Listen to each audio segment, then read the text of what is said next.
All right, welcome back. We are in Matthew chapter 24, ready to look at verse 15. It says, "Therefore, when you see the abomination of desolation, which was spoken through Daniel the prophet, stand in the holy place, let the reader understand, and let those who are in Judea flee to the mountains." Notice as Jesus continues to discuss things that you will see. And this is what is an indicator of what it is that we're talking about regarding the destruction of Jerusalem. The events related to the destruction of Jerusalem are those that are going to be visible, those that are going to have signs, those that are going to cover a period of time. All right, so you are going to see the abomination of desolation. Now, Jesus is borrowing from terminology that occurs 3 times in the book of Daniel. It occurs in chapter 9, verse 27. Daniel chapter 9, verse 27. It occurs in Daniel 11 and verse 31. And it occurs one last time in Daniel chapter 12 and verse 11. In the book of Daniel, the abomination of desolation that the prophet is referring to has to do with a king by the name of Antiochus Epiphanes. Antiochus Epiphanes, Antiochus,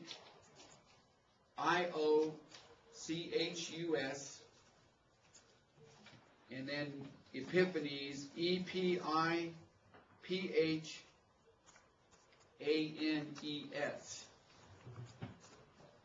In 167 BC, so almost 200 years before Christ, Antiochus had tried to go and to attack and defeat the Egyptians, and the Egyptians thoroughly defeated him. And embarrassed and humiliated on the way back home, he was king over the northern part of, kind of Syria,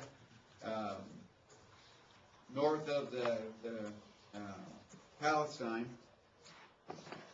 He, in his jealousy and rage, and plus the fact that he wanted to at least bring home something, basically pillaged Jerusalem. And he set up a pagan altar on the temple site and sacrificed a pig to Zeus. You can read about this particular event in one of the intertestamental writings by the name of 1 Maccabees, chapter 1, verses 54 and following. And then again in 2 Maccabees chapter 6, verses 1 through 5. And Josephus, also in his Antiquities, book 5, discusses what Antiochus did as well. This was a very significant point in Jewish history, because the Jews had returned to the Promised Land. They had managed to rebuild the temple. They had managed to construct the walls during the days of Ezra and Nehemiah and Zerubbabel. And so they were still struggling, but they were kind of getting their act together, and then this happened. Is this the same Antiochus Epiphanes that dies 3 different ways in the book of Maccabees? From illness, but not from the hand of man. Is that what you're talking about, that kind of terminology? No, it actually lists in the book of 2nd Maccabees, I think. It says Antiochus Epiphanes, ruler of the same land, same person, and it has him dying 3 different ways. Yeah, I'm not so sure. I'll have to show you. It might be 3 different. But it says a lot about Antiochus, so we're probably talking about the same guy. All right. So he says, the abomination of desolation, which was spoken of through the Daniel the prophet, standing in the holy place. So what Daniel saw that was related to the holy place, of course, that's what Antiochus Epiphanes defiled, with this sacrificing of a pig in the holy place. Now, do you have a parenthetical statement there at the end of verse 15? What does it say? Let the reader understand. Now, what it is that we are to understand, and what Matthew, through inspiration, is trying to tell us, is we're not talking about Antiochus Epiphanes and what happened in 167 BC. But we are talking about something that is going to be another abomination of desolation. And now you, those who are listening to Jesus speak, are going to see this abomination of desolation. It's going to happen in your lifetime. And it's going to be something that is as horrific and as devastating. As a matter of fact, a little bit later on, he's going to say, and even worse than what happened on that particular time during Antiochus' life. Luke is the only synoptic that doesn't include that phrase. Do you think the reason is because if Mark was indeed writing to a Roman audience, that would also have significance to their history, but the Greeks really wouldn't care? Greeks wouldn't care. Yeah. Now, Luke uses the phrase abomination, but not the phrase abomination of desolation. All right, so what exactly is it that they're going to see? Well, when we parallel this with Luke 21, verse 20, and if you don't have that in your footnote or in somewhere written in your Bible, you probably do if you have cross-references in your Bible, but you need to underline it, or if you don't have it, then you need to write it down. Because when we look at the parallel account of this in Luke 21 and verse 20, we see clearly identified what this abomination is. When you see Jerusalem surrounded by armies, then recognize that her desolation is at hand. So he actually uses the word desolation. So what is it when you see Jerusalem surrounded by armies? All right, be on the lookout, because I'm telling you right now, the Romans are coming. And they're not coming to have a peace treaty and a party with the people of Jerusalem. They're coming to destroy. When you see this, you need to know that the desolation that happened in the temple during the days of Daniel is going to have a repeat. And this time, it's going to be even greater. Jerusalem is going to be decimated. It is an abomination of desolation. So, what do you need to do? Get out of town. Verse 16. Those who are in Judea, flee to the mountains. Let him who is on the housetop not go down to get things that are in his house.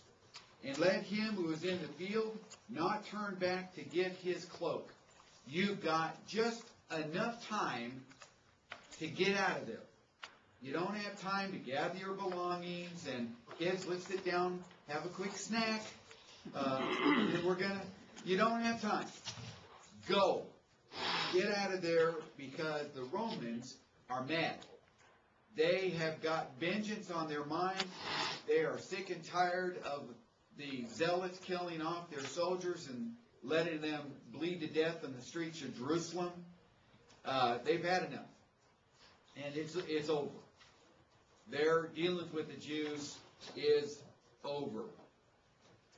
Now, according to Eusebius, the church historian that lived a couple of hundred years later, in his church history, volume 3, or book 3, number 5, says the Christians fled to safety across the Jordan to a place called Pella, P-E-L-L-A. Pella is in Peoria and is one of the towns in Decapolis on the east side of the Jordan River, and it would have been about a 100-mile journey from Jerusalem. Now, if Eusebius is accurately reporting the facts, Christians were so in tune with what Jesus prophesied here that they had gone to the extent of even saying, when this happens, let's meet here. Let's flee to this place, Pella.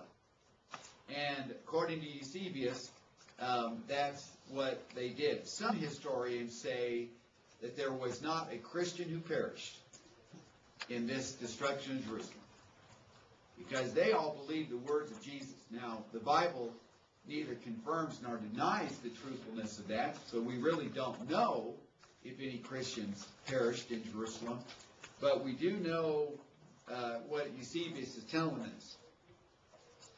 Now, as I mentioned before, let me keep on going. But woe to those who are with child and those who nurse babes in those days. All right, anything that is going to keep a person from moving quickly is going to make it tough. And so a woman with child obviously is not going to be able to move too quickly. A woman that's got little children so small that they need to be carried, that's going to make it tough. And again, notice how Jesus says those days. As we've got on the screen, we continue to talk about the destruction of Jerusalem, and the plural word days and the demonstrative pronoun those or these is used consistently.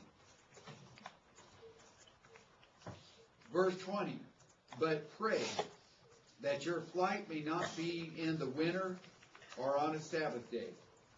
Now, the winter is obvious because of the rains. They do occasionally get snow in the area in Jerusalem and thereabout.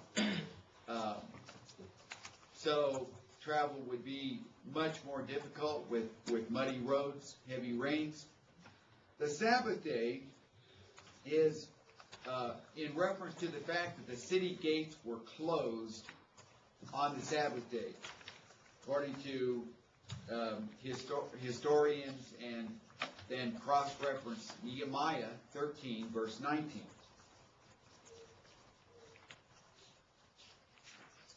So with the city gates closed, then a bunch of people are not going to be able to flee uninhabited. They're going to be limited. And the reason they closed the gates on the Sabbath day was because there was to be no selling and trading, no business conducted. People were not supposed to travel. Therefore, why would you need the gates to be open? You're not going anywhere if you're honoring Sabbath law. Wouldn't the gates be closed anyway if they were under siege? Well, but when you see them coming, I mean, Jerusalem's on a hill. Mm-hmm. And so you're going to have a vista, and all of a sudden you see the armies, and the idea is the second you see them, get out of town, because eventually the doors are going to be closed, or the gates, but they're not going to be closed yet. Maybe they're in the process of securing the city, but I think we're talking about, maybe events within an hour, 2-hour time frame. He says, for then there will be a great tribulation, such as not occurred since the beginning of the world until now, nor ever shall. Now, the horrors of the siege are described by Josephus in his War of the Jews, Book 5. And I would strongly encourage you,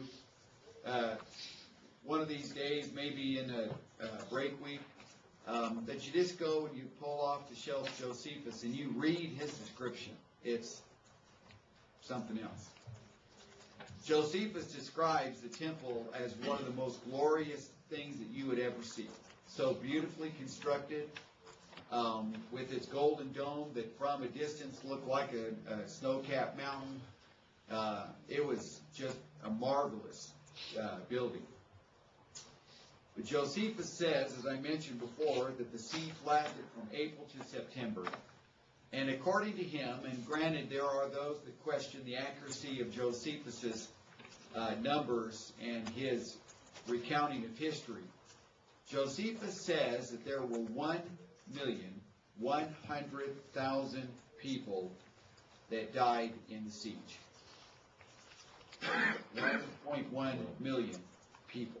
Did you say it was April through September? Yeah. So, if he's accurate, and people have questioned how there's no way there's going to be 1 million people in Jerusalem.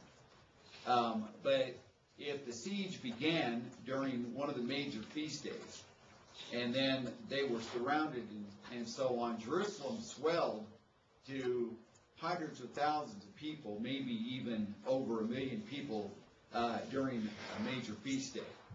And the Romans, being as calculated as they were known to have been, might actually have planned on attacking when a major feast was taking place, because how convenient for the Jews to all gather themselves together for us so we could just mass slaughter them all. Now, it was such a horrific period of time that, as Josephus and other historians report, the blood was flowing in rivers down the city streets of Jerusalem.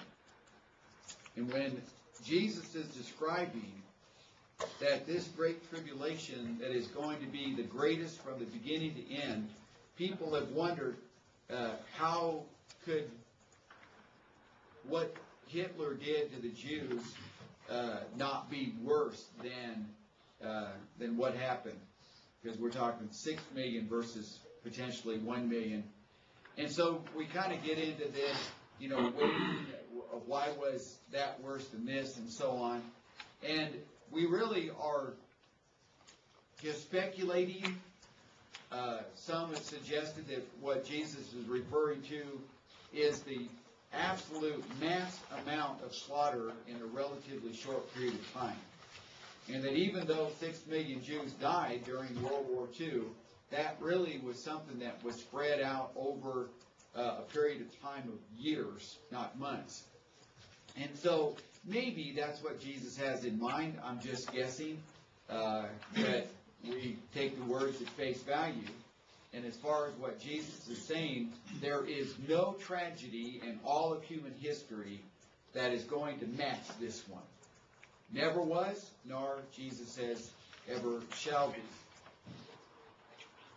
And he says, verse 22, and unless those days had been cut short, no life would have been saved.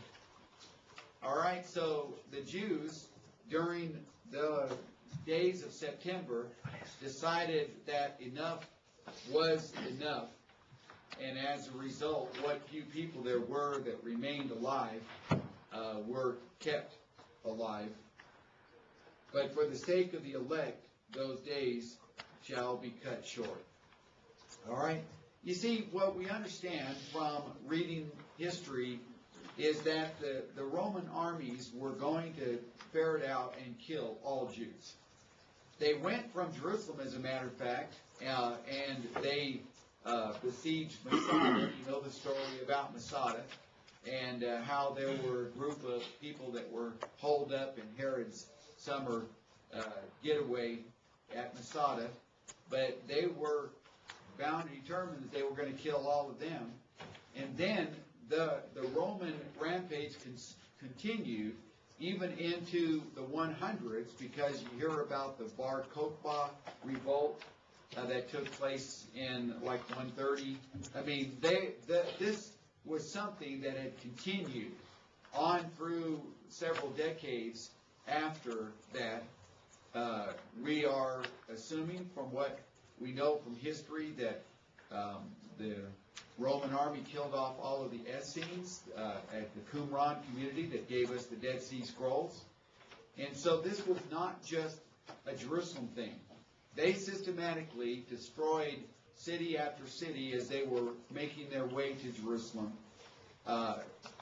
And so the days were cut short as far as what the Romans were doing, and I'm not sure this is exactly what Jesus means, but the Roman army decided not to pursue the Jews that had fled east of the Jordan River, which was where all of the Christian Jews had fled to Pella.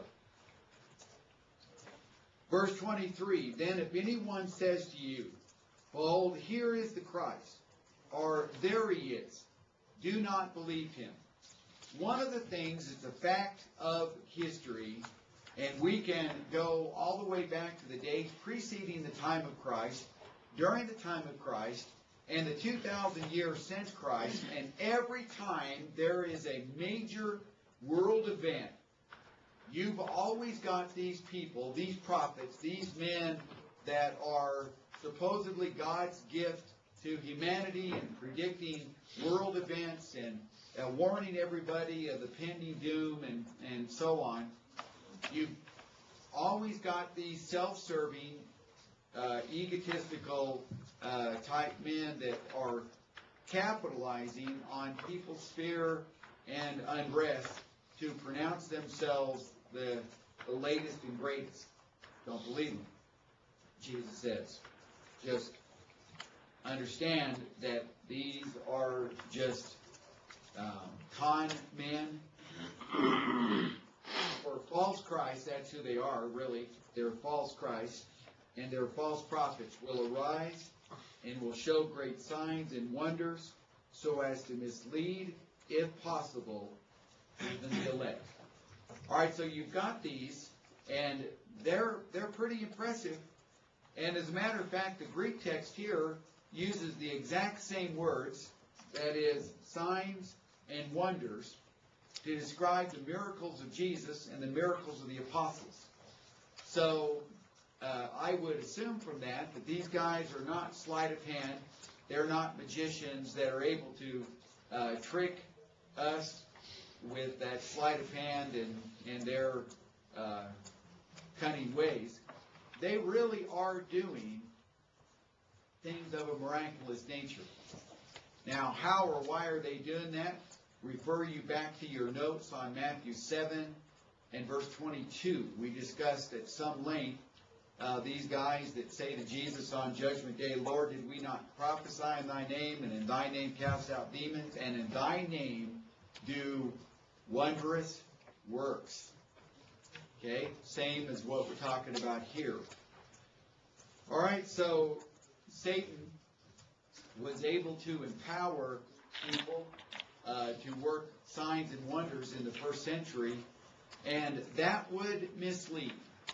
And even the elect was in danger of being duped.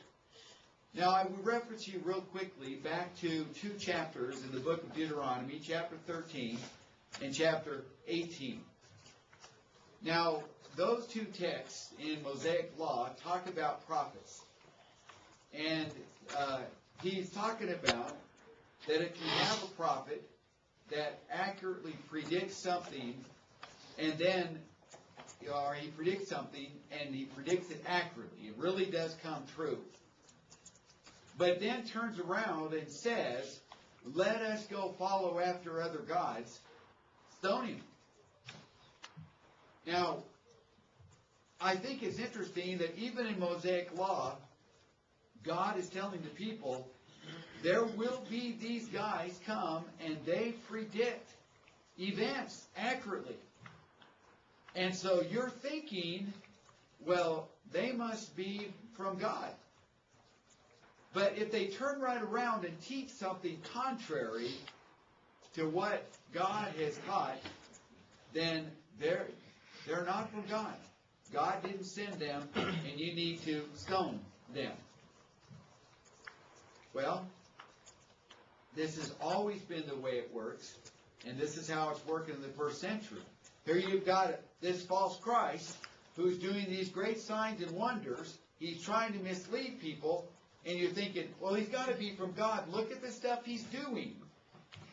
But then you listen to what he teaches, And it's in contrast with what Jesus said, you know he's not a true Christ.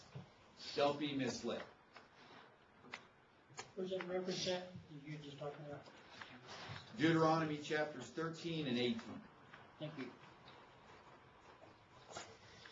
He says, behold, I have told you in advance.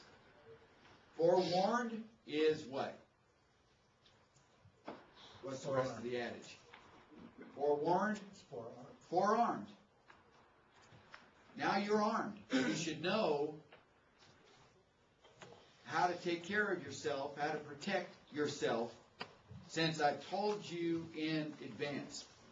If therefore they, these false Christs and prophets, say, behold, he is in the wilderness, do not go forth, or behold, he's in the inner rooms, do not believe them. The Christ has already come. He's already gone. And so, don't be looking for other Christs. And when they say they found a true prophet or they found the Christ, don't believe them. Don't even go to the next room if that's where they're wanting you to go. For just as the lightning comes from the east and flashes even to the west, so shall the coming of the Son of Man be. All right? Have you been outside like last night when the lightning was flashing? And you've got lightning that is miles and miles away flashing, and you see it, and it flashes from the east to the west. Well, again, Jesus is, by way of illustration, talking about events that you're going to see. Just like in the blackness of night, you see this amazing bolt of lightning, and wow, lights everything up. That's how clear what I'm describing to you is going to be. You're going to see it. You're going to see it clearly. But what I want you to notice, though, is he says, so shall the coming of the Son of Man be. Now, our tendency is to immediately run to a particular viewpoint whenever the word coming occurs. And that is the end of time, the second coming. But you would be jumping out of context to do that. You say, well, Denny, what is he talking about then? He's talking about his coming in judgment at the destruction of Jerusalem. The Roman armies are an instrument in the hand of God. And just like in the book of Jeremiah, God calls Nebuchadnezzar my servant. Because Nebuchadnezzar, who was going to attack Jerusalem and through 3 deportations was going to carry off the Jews to Babylonian captivity, he was a tool in the hand of God. So also are the Romans going to be a tool in the hand of God to bring an end to the Jewish system. That's what Daniel was talking about. That's what Jesus is talking about. And you need to look at it as a coming of Jesus. So since Jesus very clearly predicted all of this would happen well in advance, at least 40 years before it actually happened, what do scholars say about that? Because I know, like, in Isaiah, they try and say that there's no way Isaiah lived at the time that we think he did because he prophesied about Babylon and all those things. Yeah. What do they say about this? Same thing. It is interesting how whenever you've got an accurate prediction, they say, well, it must have been done after the fact. And then it's projected as if it was done in front of the event. They do that with Daniel. Like Daniel chapter 11 is the most detailed section of prophecy found anywhere in the Bible. Well, there's no way. Daniel had to have been written after that. So that's their only explanation. What does Josephus ever say specific dates that Jesus lived? Or does he? No, he identifies the time period that Jesus lived. He does. So that's What do they say about that? Well, they say that this is something that Matthew added and then said Jesus said it. Or maybe not even Matthew, but some guy that is claiming to be Matthew. But liberals will say that this section of Matthew was probably written in the early 100s and then was added to the gospel. That's all they can do. Do we get into that when we start doing the synoptic gizzle? Not so much in this.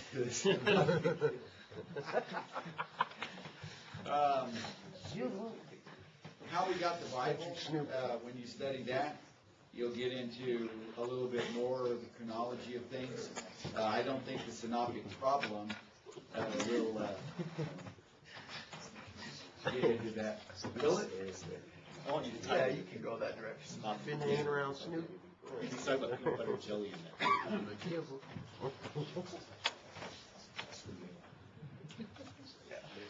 that. You know, by way of comparison, you talk about coming, and then you will see the word coming again in verse 30.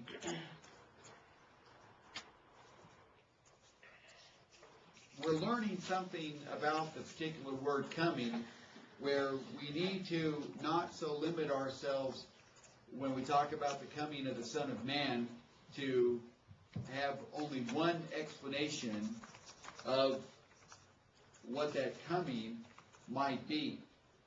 Now, the Hebrew writer in 927 actually labels it the second coming, because in a very literal sense, where every eye shall see him, he's going to come like he did the first time.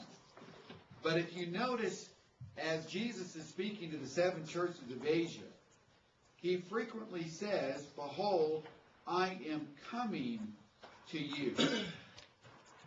Like Revelation chapter 3 and verse 3.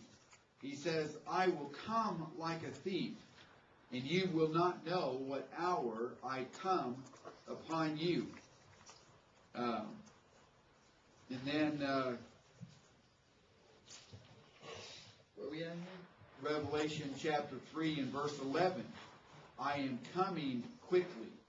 Hold fast to what you have in order that no one take your crown." There he's talking to the church at Philadelphia. Then in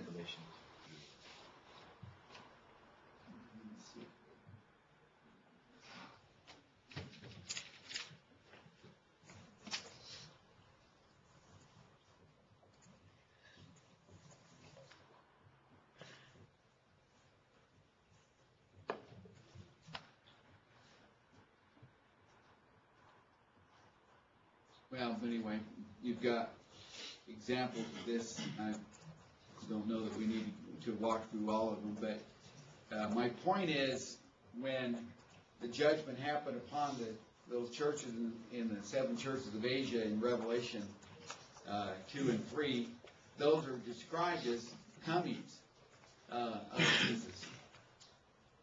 All right, so that's what we're talking about if we stay in context. And when Jesus says, verse 28, "Wherever the corpse is, there the vultures will gather." Now, we're talking about how tragedy is going to bring out the false prophets and false Christ. Well, where a corpse is, that's a dead Jerusalem. The vultures, that's false prophets, will gather.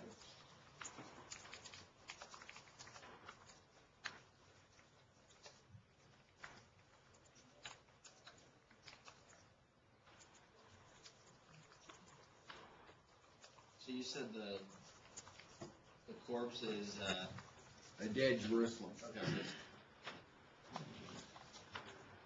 All right, verse 29 through 31 is admittedly a difficult section. And this particular section is frequently referred to as a little apocalypse. Because it's just a couple of verses, as opposed to the book of Revelation, which is 22 chapters of apocalyptic language. Now, the word apocalypse is a word that has to do with secretive language, symbolic language. And in the book of Revelation, you see lots of that with bowls and trumpets and so on. Well, they're all symbolic. You have beasts coming out of the sea, and you've got the land beast. You've got the great harlot. Those are all symbols. That's apocalyptic language. Well, so also do we have then, in this little short section, a little apocalypse. Now, let's read it and then talk a little bit about it. But immediately after the tribulation of those days, the sun will be darkened, the moon will not give its light, the stars will fall from the sky, and the powers of the heavens will be shaken. And then the sign of the Son of Man will appear in the sky, and then all the tribes of the earth will mourn. And they will see the Son of Man coming on the clouds of the sky with great power and great glory. And he will send forth his angels with a great trumpet, and they will gather together his elect from the four winds, from one end of the sky to the other. All right, so that's the little apocalypse. So the question that we ask then is, what is Jesus talking about? Well, there are predominantly two views as to the meaning of verses 29 through 31. First is that he's talking about the end of time, the judgment day.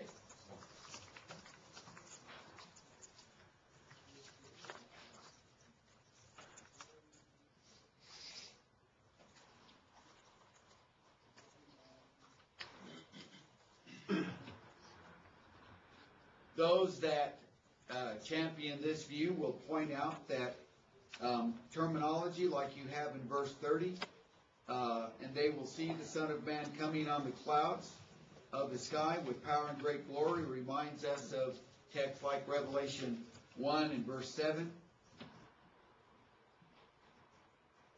Matthew 16 and verse 27. And so that similar terminology then leads us to believe that that's what we're referring to here.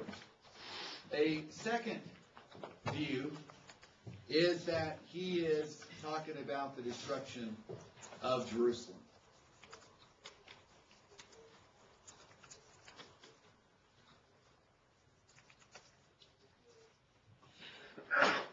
By the way, those of you that I gave a copy of the slides to don't have this. This is a hot off the press slide that I just made up this morning. This will go viral. What? It's going to go viral. It's going to go viral. Yep. Once word gets out that a slide is out, amazing.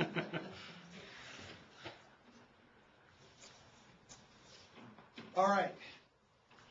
Now, there are problems with the Judgment Day view.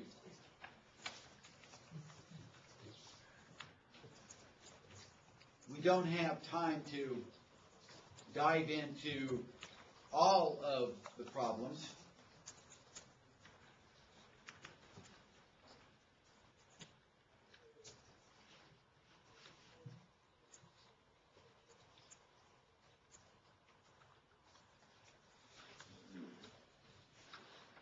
But the biggest problem is it doesn't fit the context.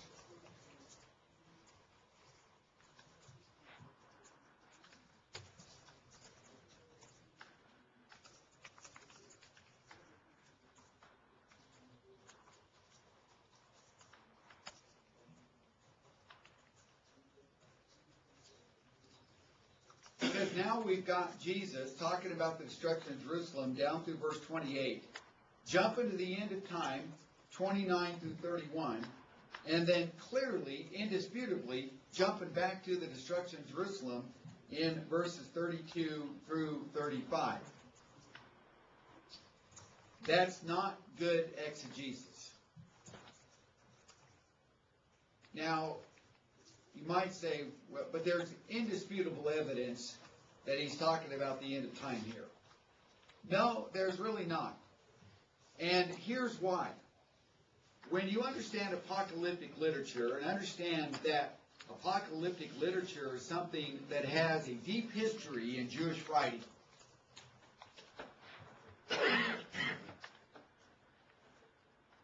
you've got figures that are being used here that have been used consistently through Old Testament apocalyptic literature. Like what? The sun will be darkened, verse 29. Well, if you look at Isaiah 13 and verse 10, you will see that that particular terminology is used to describe the fall of Babylon.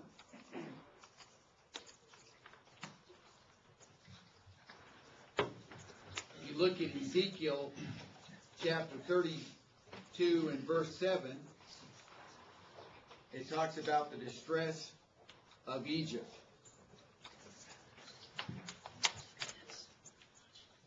If you look at Joel 2 and verse 10, it refers to the day of Pentecost.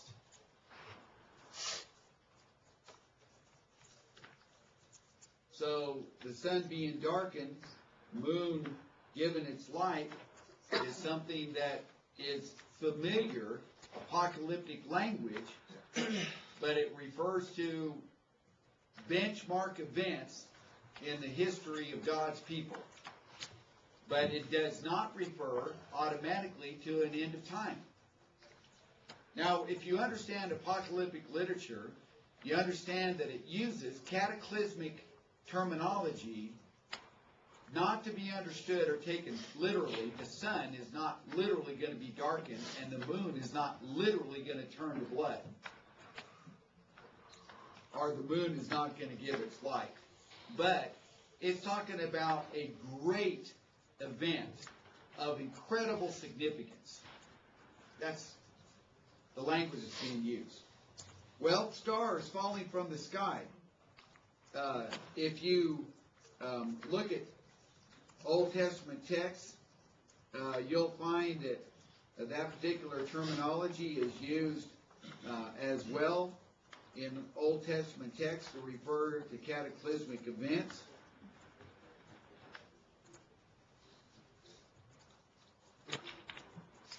Amos 5 and verse 20. Zephaniah 1 and verse 15.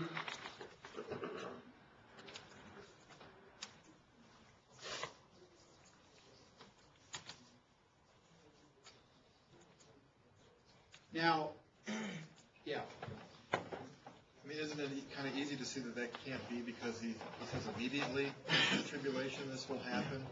Yeah, that was my next point. Sorry. Yeah, no problem. Since Jesus did not immediately come after AD 70, then this has to be referring to something other than the second coming.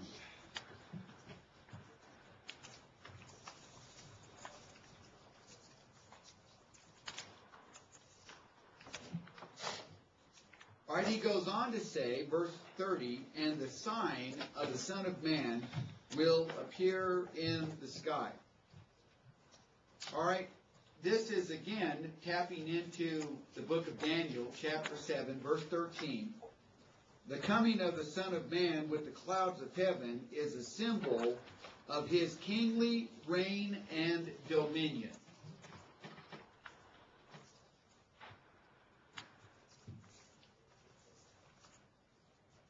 And so, as Jesus is quoting from Daniel 7 and verse 13, when he says, the Son of Man coming on the clouds of the sky, that's a quote from Daniel 7 verse 13, which helps us see that the context of Daniel 7 is Jesus coming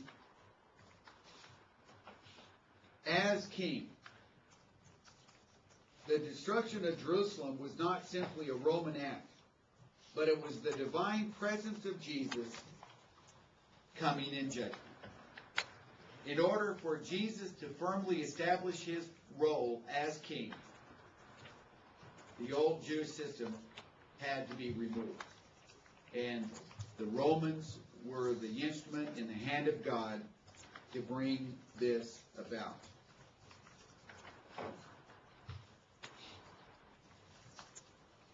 as a result of getting the Jewish system out of the way, verse 31, he will send forth his angels with a great trumpet, and they will gather together his elect from the four winds, from one end of the sky to the other.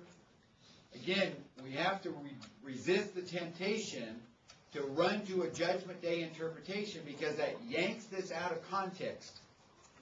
So, in context, once the Jewish system is removed, then God and all of the heavenly hosts, the angels, can rally together Christians from far and near to gather together under the banner of the cross. Ephesians chapter 2 talks about that, 2:12 and following. From one end of the sky to the other, God's elect are joined together in one family of God.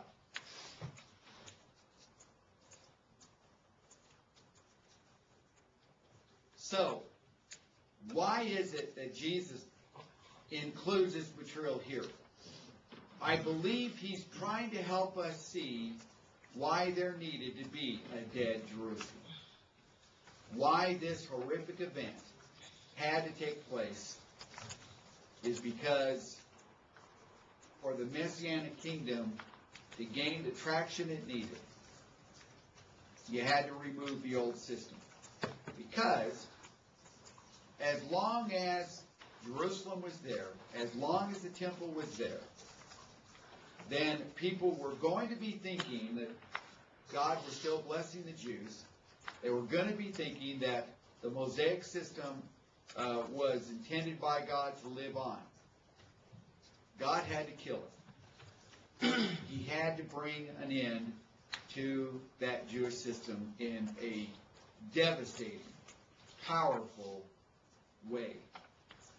And that's what we're talking about in this little apocalypse. Okay, well, you're going to run across some brethren, and you're going to read some commentaries of those who see this differently. And they do argue that we are talking about the end of time. This is not a hill to die on. This is not a point to argue. And, you know, as someone will say, Denny, I think it's talking about the end of time. Okay, you might be right. And leave it at that. Because there's not really any harm in that view. It's not false doctrine that's going to be espoused if these things are applied to the end of time. But from my approach to this text and trying to stay exegetical in this text, I just can't see us leaving the topic at hand, and that's the destruction of Jerusalem. Questions, comments? Yes. In 1979, we was in southern El Salvador. And if someone would have said, this is what's going to happen, this is going to be the power that's going to take place, and the destruction is going to take place, and then as the Christians flee Jerusalem and look back, and they've already had this warning of what they're going to see, they're going to understand he's talking about the power of God that came. And the events that take place. Because in El Salvador, once it was over and we stood back and we seen what had happened, then we could see what kind of power was taking place that we knew was going to happen. So, yeah, this was something that was such a clear indicator of the presence of Christ to the Christians. right. He had predicted it. It happened like he said. They were able to save themselves. And so they clearly saw it as a coming. Yeah. Well, I mean, you were saying how no harm could be done, but as we were pointing out earlier, but immediately after the tribulation, if people think that that's Judgment Day and that it followed that, what happens if somehow they get wrapped up in the idea that Judgment Day already took place? That's pretty dangerous thought.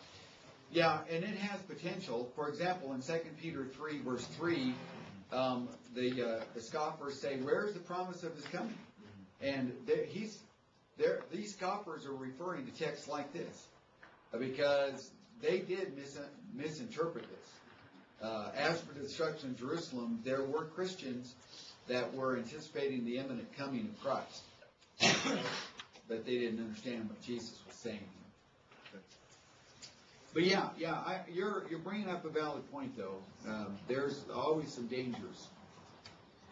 All right, verse 32, then, still talking about the destruction of Jerusalem.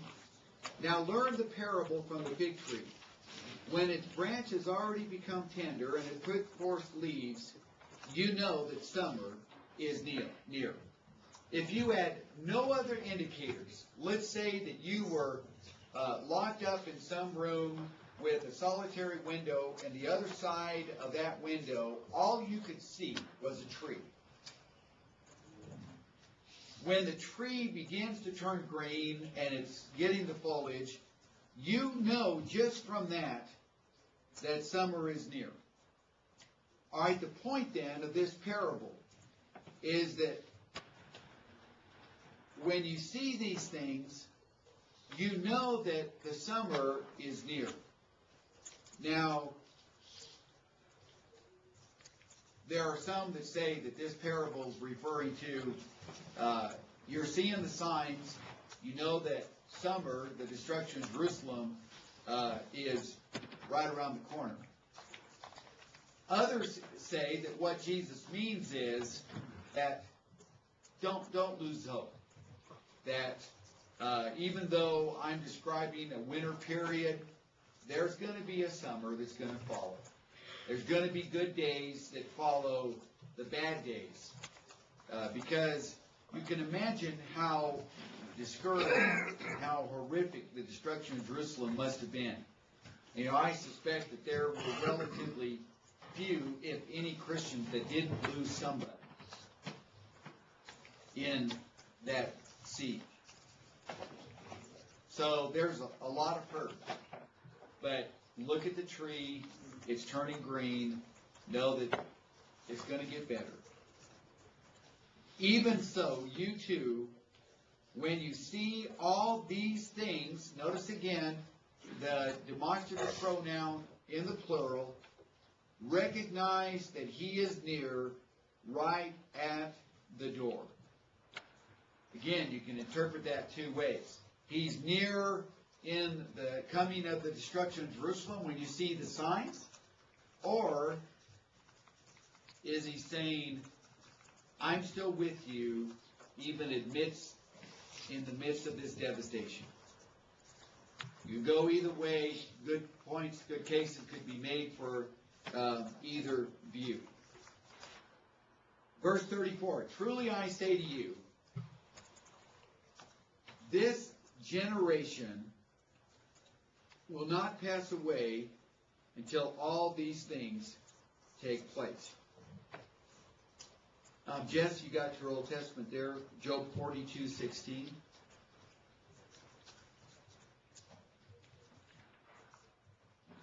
After this, Job lived 140 years and saw his sons and grandsons 4 generations. All right, 4 generations is described there by Job. And if you do the math, then you're seeing that a generation is approximately 35 to 40 years. All right, so Jesus is saying, truly I say to you, listen up, truly I say to you, hear me out, listen carefully. This generation, 35 to 40 years, will not pass away until all these things take place.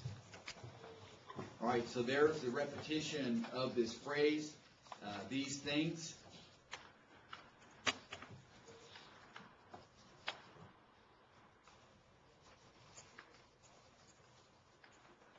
Now, the word grace, the premillennialists say, is how this should be interpreted. And those of you that have New American Standard need to be alerted to the fact that the New American Standard does have premillennial leanings. And this is an example of where the New American Standard translators are opening up the door for a premillennial explanation of this text. Now here's how. Jesus says that this race will not pass away until all these things take place. All right? Well, the Jewish race still lives on. So, the things that Jesus has predicted in Matthew 24 have not yet occurred.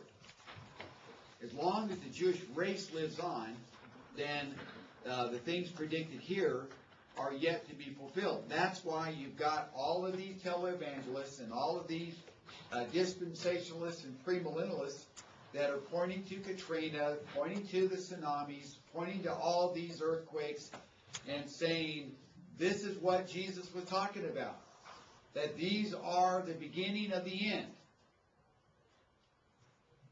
But if you study this Greek word, Genea, Genea, in the Gospel of Matthew, you will find that it occurs 11 times.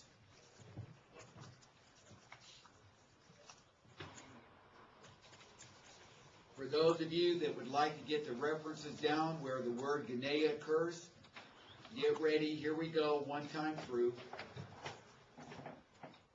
Did you get that? I said one time through. I'm not going to repeat these 4 times. Okay. Matthew 1:17,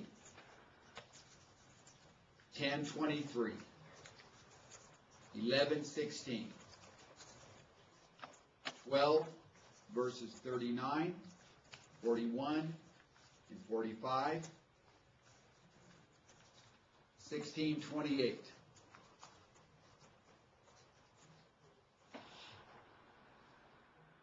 And of course here, and so that's not all of them, but that's most of them. When you study the use of this word Genea in the Gospel of Matthew, you will see that it always means people alive right now. There is not a text in the Gospel of Matthew where this word means a race of people. This is the way Matthew uses this word, and there is no reason to think that here he means it differently. So there's no logical reason to have this mean anything other than that these people will personally witness Jesus' prophecy that it's going to happen within a 35 to 40 year period of time. And if our chronology is accurate, Jesus spoke this around 33 AD. The destruction of Jerusalem took place in 70 AD. That's 37 years. There would have been many people alive who heard Jesus' prophecy made right here. Dale? 2 questions. First of all, did you say that the New American Standard uses the word Race. race In the footnote. in the footnote? Right. Yes. Okay, because I was going to say, I didn't know if that was the old New American Standard or the New American Standard, like the 95 revision, because mine Well, uses generation. Yeah. Does the 95 have race in the footnote? I mean, it's got a commentary. Yeah. Mine's got a commentary at the bottom, and it said it can be translated either way. But I mean, Yeah. it's just as far as a New American Standard footnote. 95 does have that. It does have it in the footnote. I thought it did. So they kept it. Okay, second question. Don't remember the second. You're as bad as I am. If you think of it, let me know. I would. Yeah. The more I think about it, it seems very important, I think, that we do understand this destruction of Jerusalem, because where that false belief, thinking that this is the judgment, could lead us is to totally miss the application of the second part of this chapter, which is there will be no sign. We have to be ready at every second. So it could lead us into a false state of comfort, wouldn't it? Yeah. Yeah, and that does happen. I'm basically referring to brethren that see that as second coming. I haven't seen them get all wild and crazy with a little apocalypse being end of time. but people in denominations have definitely gone to places they shouldn't go. So. What about like the AD 70 brethren who think everything happened in the Bible? I mean, do they go to this passage for their argument? Yeah, but they put most of it in the way they view Revelation. Not so much here, but although they probably use, no, they don't probably, they do use this to color their interpretation of Revelation. That was kind of my question, was if they use this as like good text or something. Yeah, they do. Yeah. The second question was, you said there would have been plenty of people hear this, the one generation.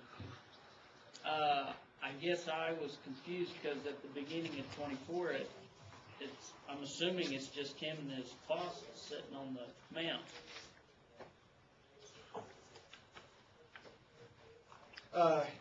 Yeah, and there could be, and probably were others. There were a lot of times it says, Jesus speaking to the disciples, and we find out that there were women and others that were there. Or he could mean that they're going to spread this message to others in their preaching, and so other people are going to hear about it. Okay. Somebody else? Said the word Benea meant an age or a generation? Generation.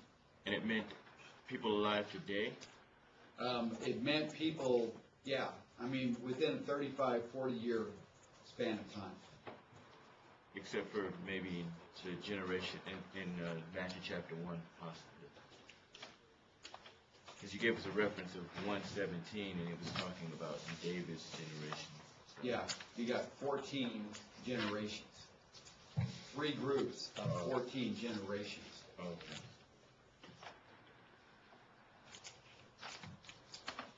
All right. So this is one of those evidences that I was giving you, the last one, to argue that we're talking about the destruction of Jerusalem, that within 35, 40 years, this is going to happen, and you're going to see it happen. Heaven and earth will pass away, but my words will not pass away. This is terminology that we would say, put it in the bank, grave it in stone. It's a fact. Believe it. Heaven and earth would pass away before something I said was going to happen didn't. And so, lock it in. Believe it. It's going to happen. Now, verse 36 begins in your Bible with what word? But. We're indicating here a transition.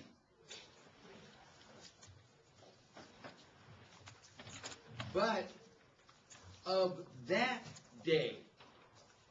Now, those who were listening would clearly see a transition being made. Because we're going from these to that.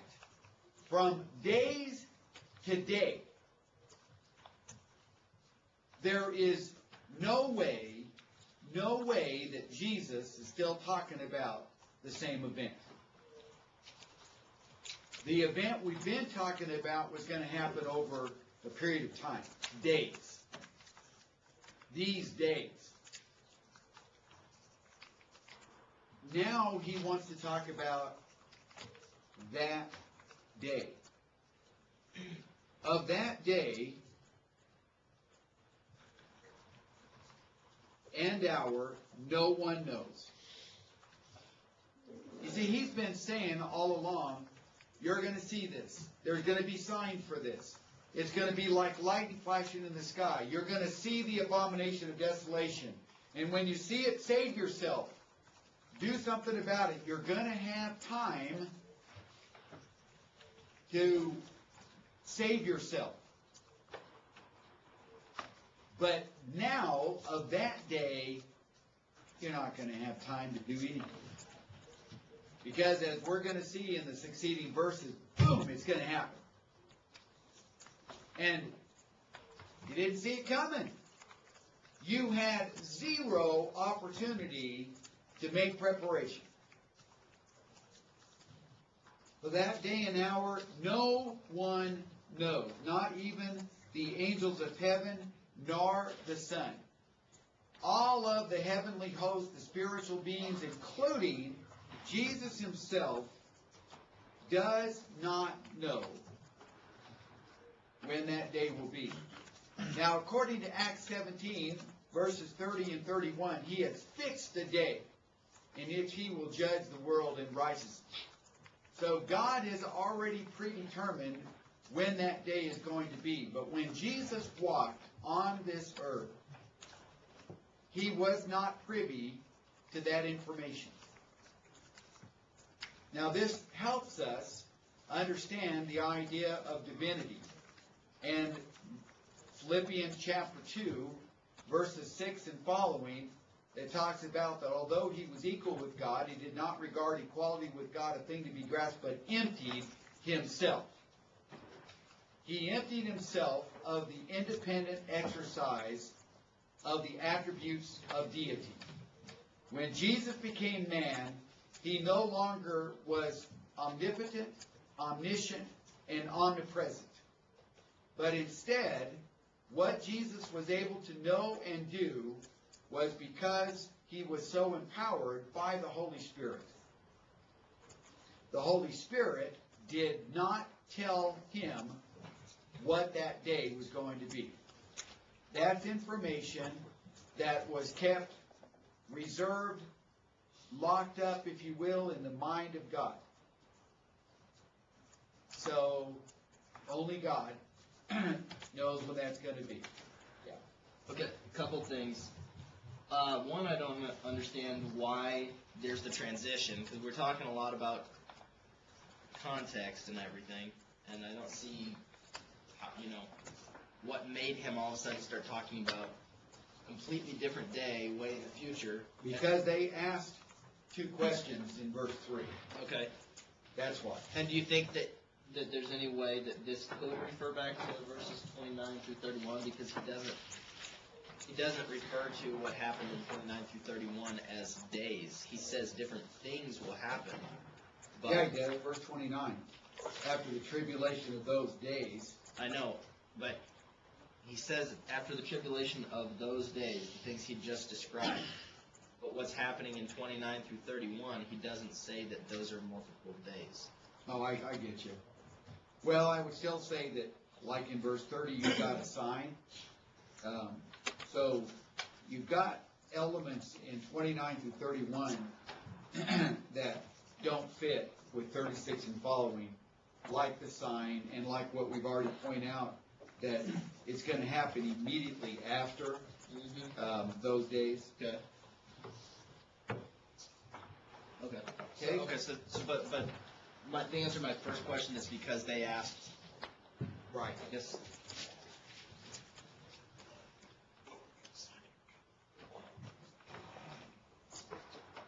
Okay. Did you have a second? That was it. Okay. Yeah.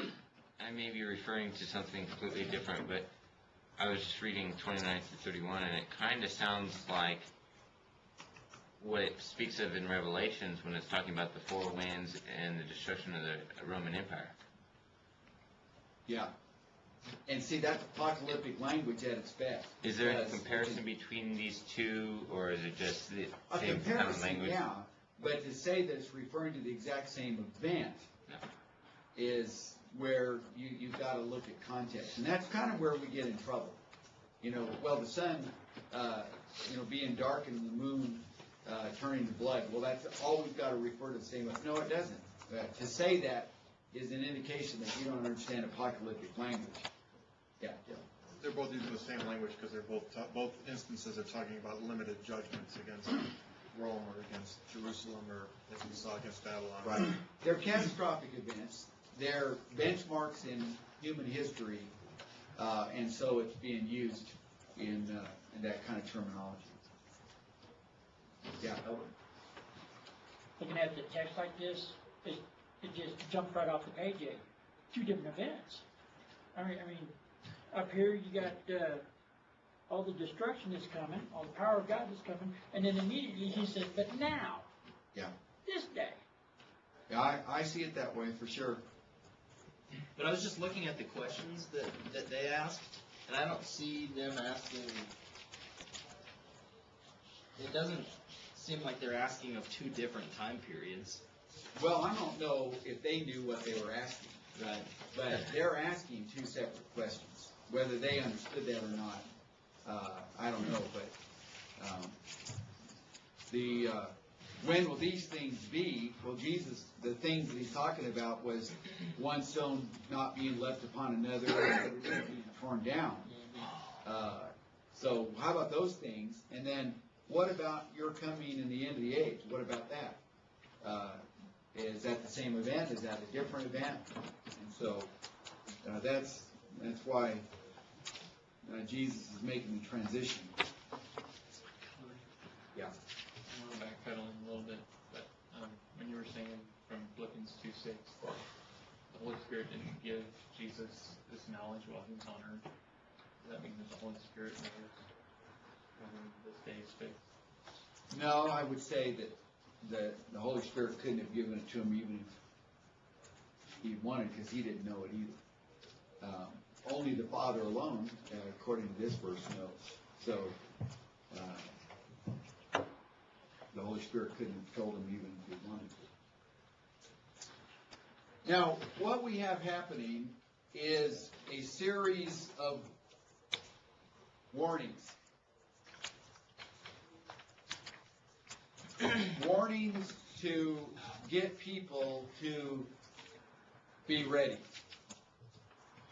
Now, the first danger that's going to be discussed in verses 36 through 44 is the danger of no preparation.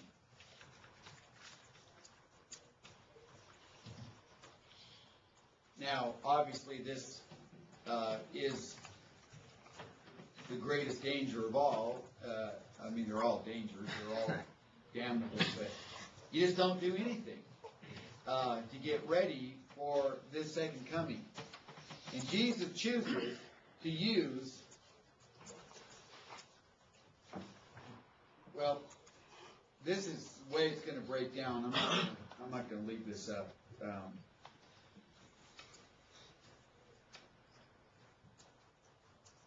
He says it's just like the days of Noah.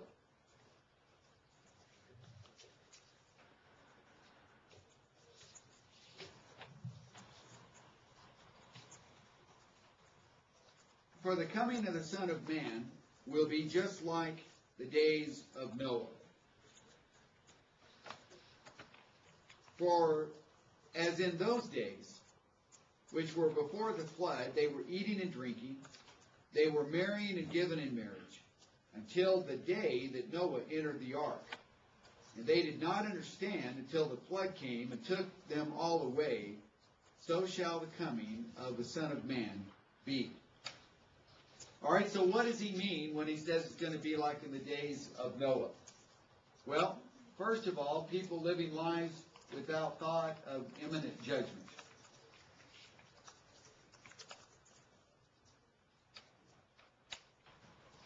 Is that how you spell imminent? I don't think so. Yeah. It is right? I think it's I am in. Spell check has it right. No, I slowed up.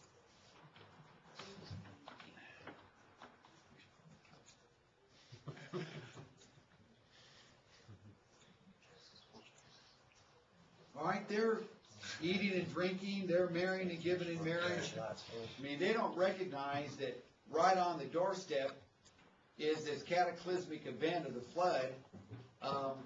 You're not going to be concerned about marrying, and having a meal is not going to be a priority, but they don't know.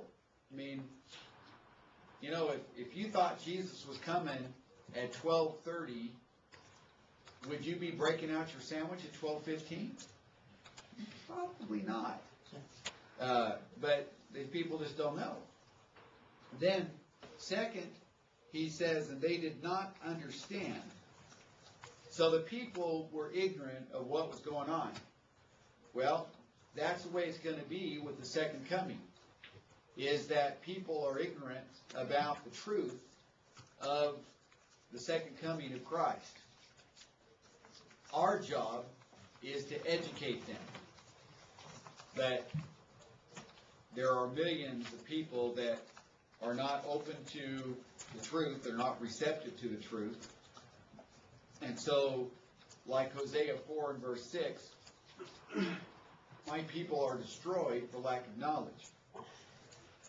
Third, Jesus says that they will not understand until it's too late.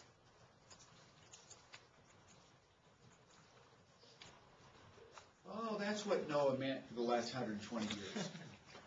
That's what he was talking about for the last 120 years. Now I get it. Noah, get wet. Open up. I get it now. It's too late.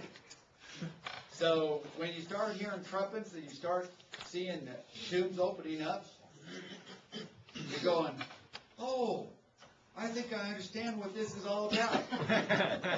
Where's the nearest church? They're gone. Too late. It's too late. And then some will be saved and some will be lost. Now, put your thinking caps on, because I'm about to tell you something that you're going to need to know for the rest of your days on the planet. These are primary verses being used to describe the doctrine of the rapture. 2 men in the field, one will be taken, so say them raptured, and one will be left. 2 women will be grinding at the mill, one will be taken, raptured, and the other will be left. Hence the idea left behind. The Greek word that Jesus uses here is paralambano. P-A-R-A-L-A-M-B-A-N-O.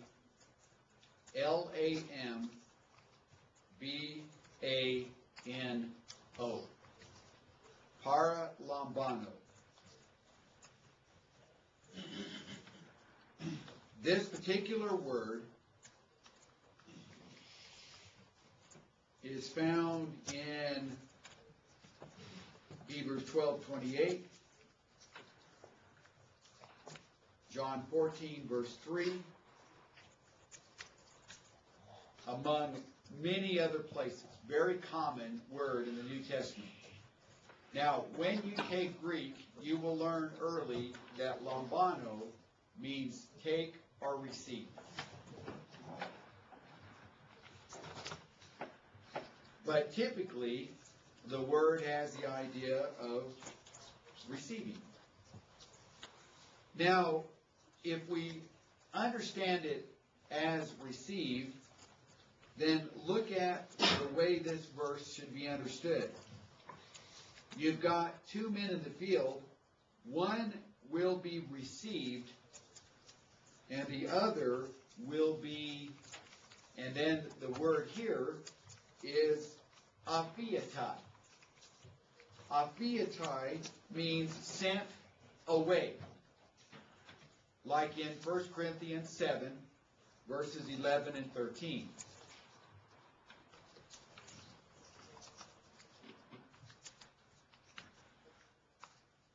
What was the word for sent away? It's A-P-H-I-E-T-A-I.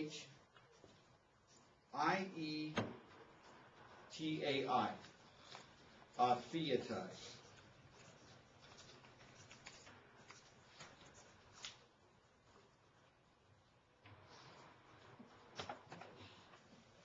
So, what is Jesus saying? That when I come, 2 men side by side working together, 2 women side by side working together, one's going to be received, the other is going to be sent away. That's what he's saying. There is no teaching of the doctrine of the rapture here whatsoever. everybody is judged on that moment, at that instant. And that's what is going to be described more fully in chapter 25.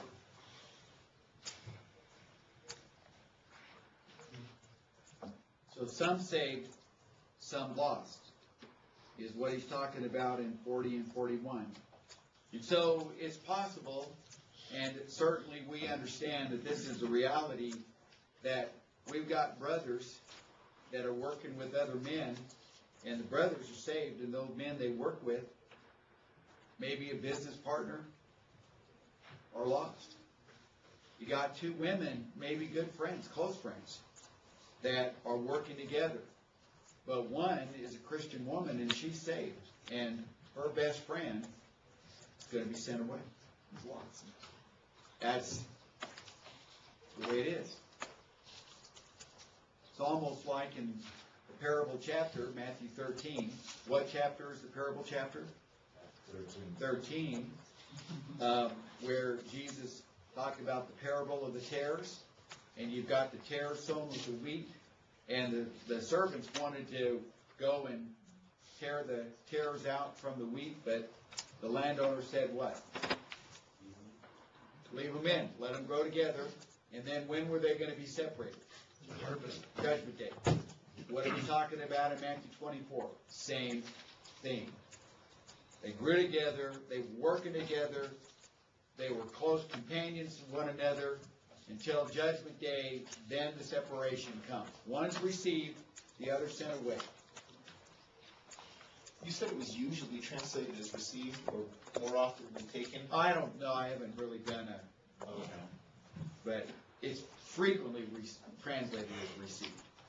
But the premillennial viewpoint, which is, again, New American Standard, has that tendency. So, I mean, it can be translated either way, but because a lot of them do have that, a lot of translations. I mean, ESV, which is right on almost everything, they also have taken.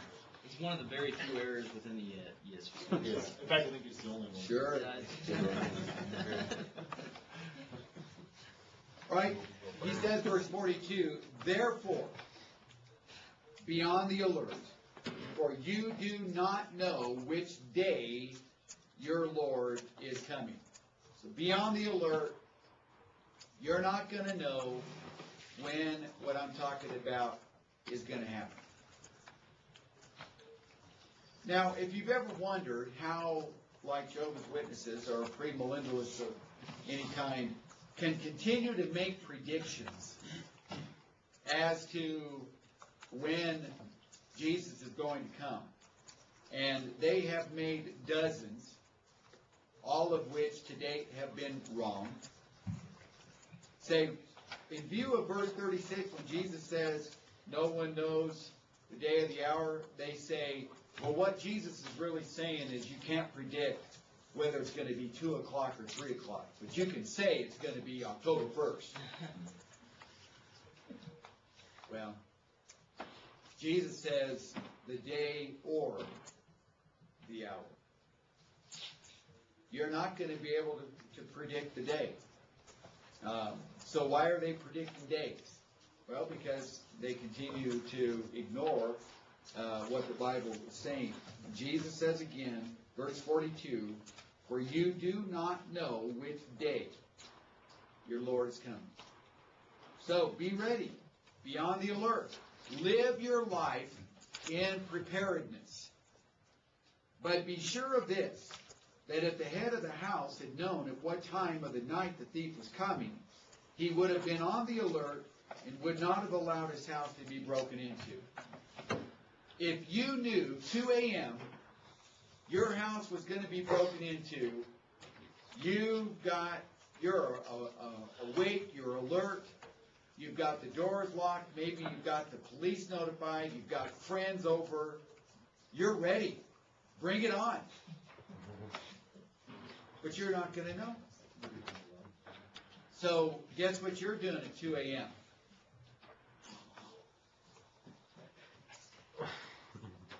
You're snoring away like you typically do. You have no idea that what's happening is happening. That's the way it's going to be with Jesus. All right, so he says, for this reason, since you're not going to know, be ready to. For the Son of Man is coming at an hour you do not think he will.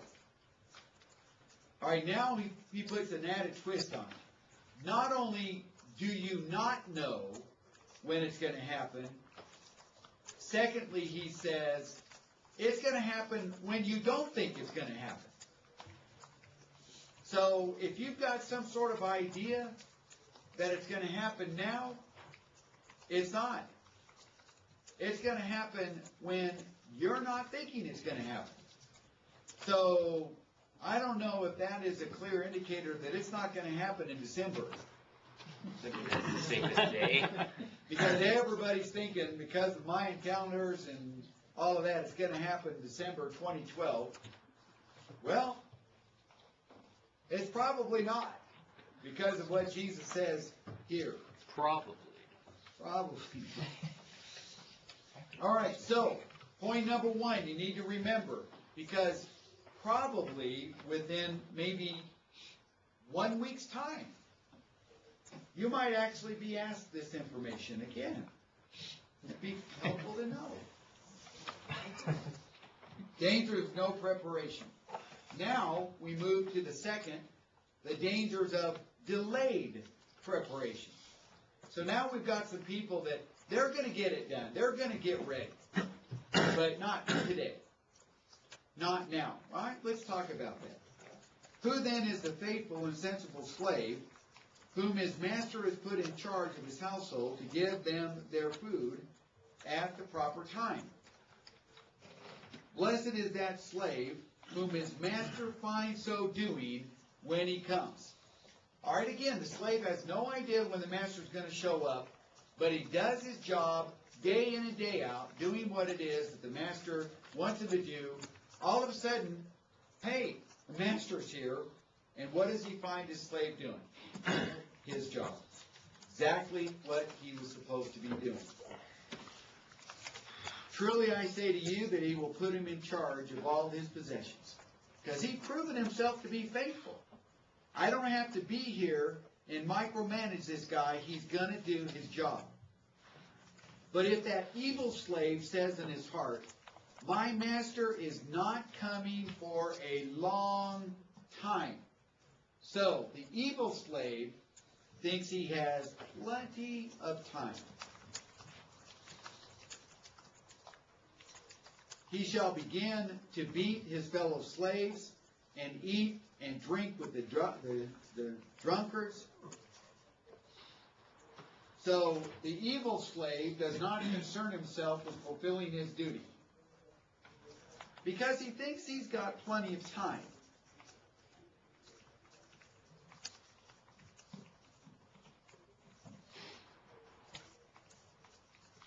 The master of that slave will come on a day, notice the singular, day, when he does not expect him. So, the Lord comes unexpectedly. Man, I thought I had more time. Man, I didn't think he was going to come now. If I had known he was going to come now, I would have. But that's the point. Be ready. Be faithful. And faithfulness requires Denny to be prepared today and tomorrow and next week and next year and the next decade. It doesn't matter. It doesn't matter to me when Jesus comes. Now or later, I'm ready if I'm faithful. If I'm not faithful, then I'm living for myself and I'm thinking, I'm going to straighten up later. I'm going to deal with those issues that I've got in my life that are sinful later. I've got time. I'm young. I've got my whole life ahead of me. I can fix these issues later. Well, that's the words of a fool. He's going to come, and he shall cut him in pieces and assign him a place with the hypocrites. Weeping shall be there, and gnashing of teeth. So if Jesus has used that phraseology on numerous other occasions, so does he describe it in here. It's not a place you want to go. So always be ready. The dangers of delayed preparation. All right, so we've talked about the dangers of no preparation. Now we've talked about the dangers of delayed preparation. Can you even read that? Barely. I look back there and I don't see it. It's not up on yours. Dangles on the That's weird. Dangles. All right, now we want to talk about the dangers of partial Yeah, the color is different on this one preparation. than on that one. Yeah, it is. Gets washed out on that one. Yeah. All right, the dangers of partial preparation. All right, now the problem isn't no preparation, and it's not that you're putting off until later the preparation. Now we want to talk about you're only partially getting yourself prepared. Now, this is going to be the parable of the 10 virgins. You have information in your syllabus about this particular parable, so what I'm about to give you isn't all that you have. The parable of the 10 virgins is also a unique parable to the Gospel of Matthew. And it is a unique parable in that it has women as its main focus rather than men, which is typically what we see in the other parables.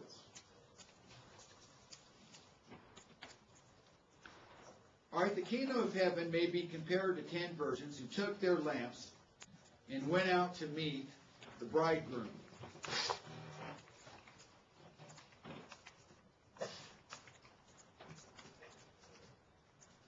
Now, these 10 virgins are Parthenos, 10 maidens, represent the church, which is composed of both good and evil, obedient and non-obedient, those prepared, those not prepared. Jesus defines them and divides them in verse 2. 5 of them were foolish, 5 were prudent. All right, so you've got 5 that just aren't thinking things through. And you've got 5 who are thinking things through. For when the foolish took their lamps, they took no oil with them. Palestinian oil lamps could be as small as 2 to 3 inches in diameter and were incapable of holding a sizable supply of oil. Additional oil bags had to be brought.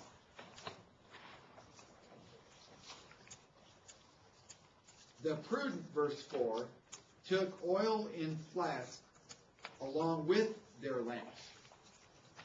So the emphasis here is forethought and complete preparation. Whereas the wicked servant in the last parable failed to consider an early return of the master, the foolish maidens failed to consider a long delay of the master.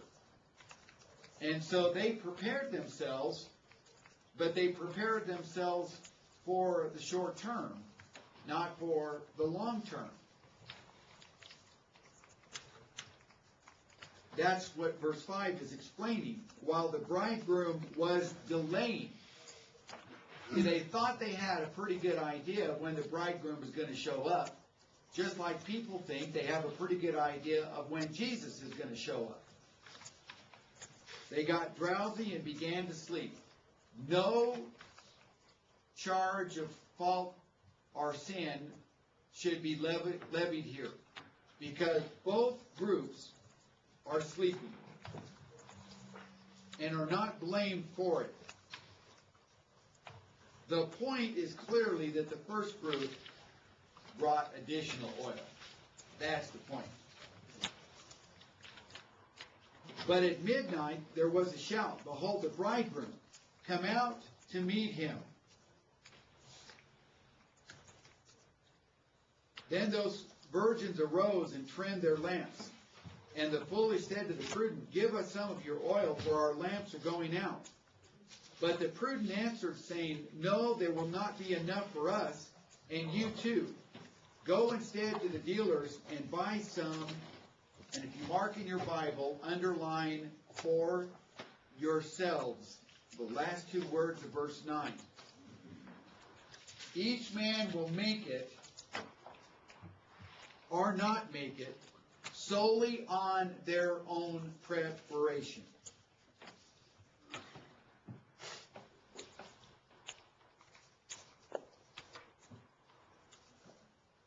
So the 5 foolish were prepared, but not for the long haul. And their failure to prepare for the long haul can't be remedied through the righteousness of somebody else. 2 Corinthians 5 verse 10, "For we shall all appear before the judgment seat of Christ, to be judged according to the deeds we have done in the body, whether good or evil." John 5, 28 and 29, "For an hour comes with all who are in the tombs shall hear his voice and come forth. Those who did the good deeds to a resurrection of life, those who did the evil deeds to a resurrection of judgment."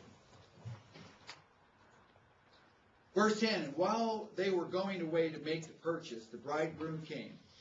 And again, if you're writing in your Bible, underline, "and those who were ready went in." Those who were ready went into the wedding feast, and the door was shut. This is your one and only opportunity. The doctrine of a second chance is absolutely defeated right here. When the bridegroom comes, those who are ready enter in, and the door shut. There's not going to be another chance. Look at verse 11. "Later the other virgins also came, saying, 'Lord, Lord, open up for us.' But he answered and said, 'Truly I say to you, I do not know you.'"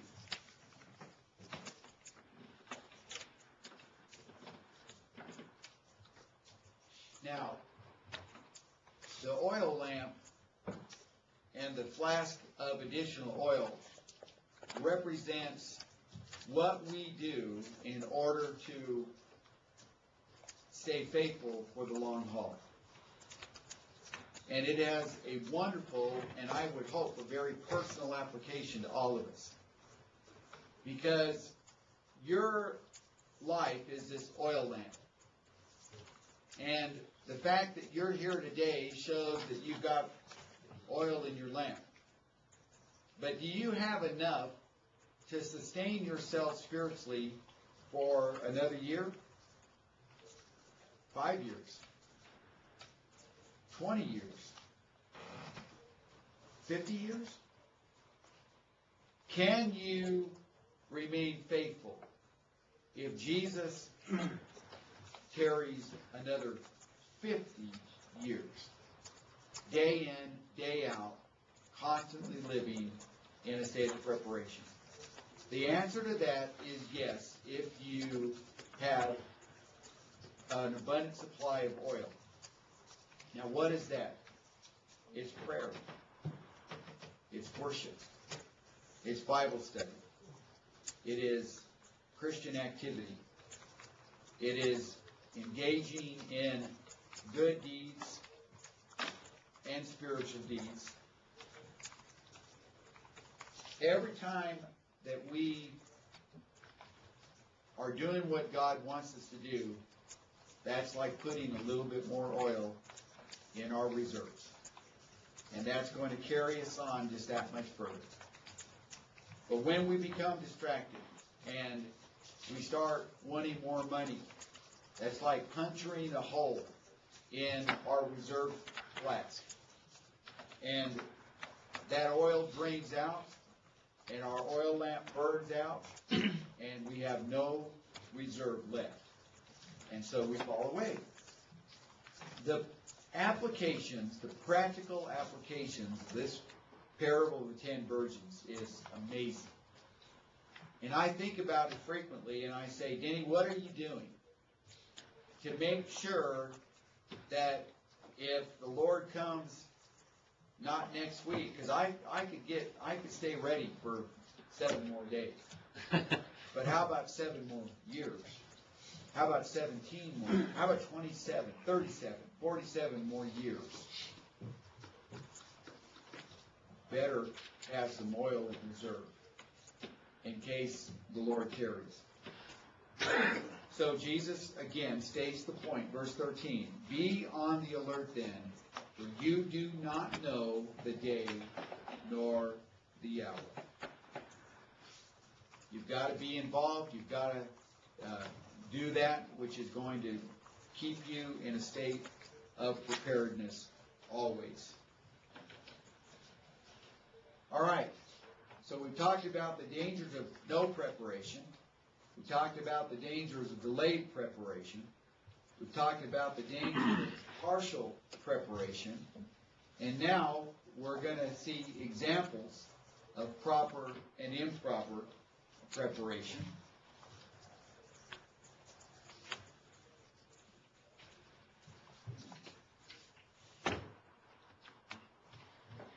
With the parable of the talents.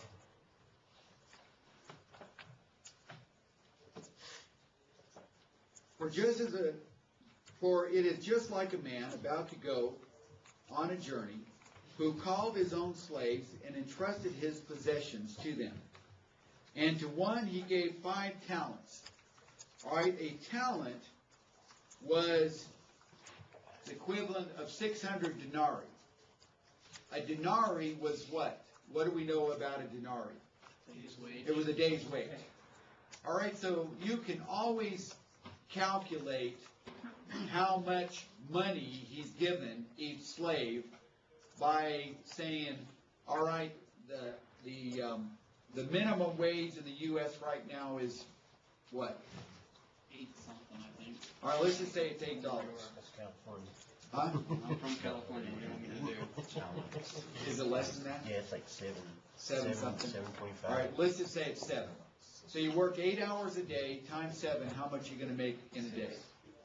$56 a day, assuming no tax. All right. So if you are given 600 times 56, how much is that? 30,000. Huh?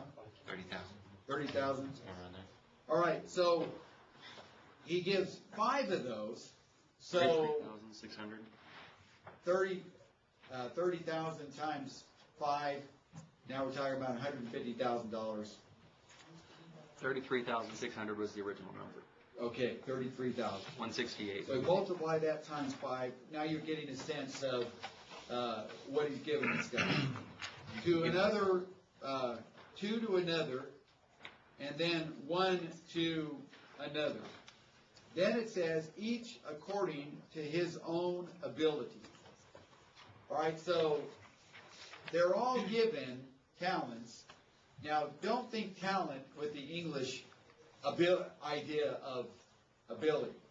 You know, this guy's got a lot of talent, this guy not so much. We're not talking about talent, even though that's the word, but a talent is a unit of, a monetary unit. So he's given them responsibility according to their ability to handle responsibly what the master has given them. All right, so each one seems to be worthy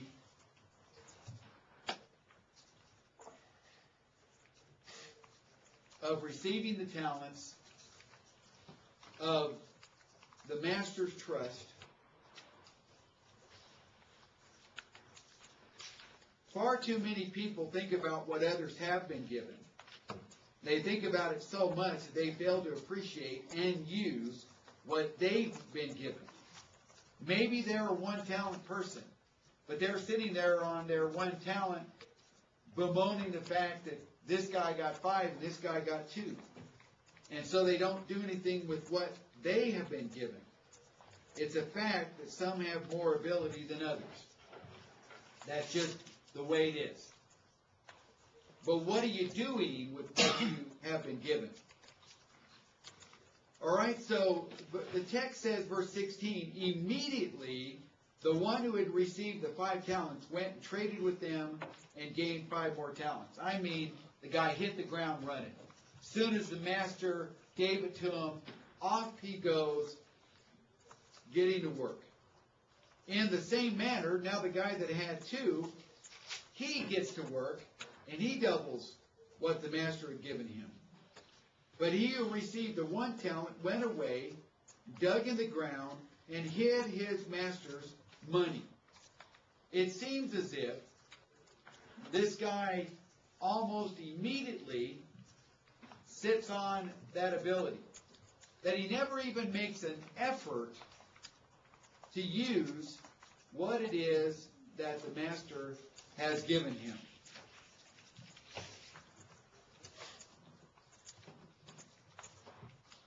Now, after a long time, the master of those slaves came and settled accounts with them. And the one who had received the 5 talents came up and brought 5 more talents. All right, so if we're guesstimating 60-something odd $1,000. Oh, actually, is that right? The first guy, the 5 talent guy in today's 166,000. Okay, so now he's got $332,000 to give the master. Pretty good return on your money, on your investment. All right, the master comes back, all right, give me an account of what you've done with what you've given me. All right, you gave me $160,000, now I've got $320,000 to give you. Pretty good. His master said, well done. Good job. Good and faithful slave. You were faithful with a few things. I will put you in charge of many things. Enter into the joy of your master. You've earned high standing with your faithfulness. The one who had received the 2 talents came up and said, Master, you entrusted me with 2 talents. See, I have gained 2 more talents. His master said to him, well done, good and faithful slave. You were faithful with a few things. I will put you in charge of many things. Enter into the joy of your master. So, same words, same response, and the reward was the same. Okay, we'll pick up there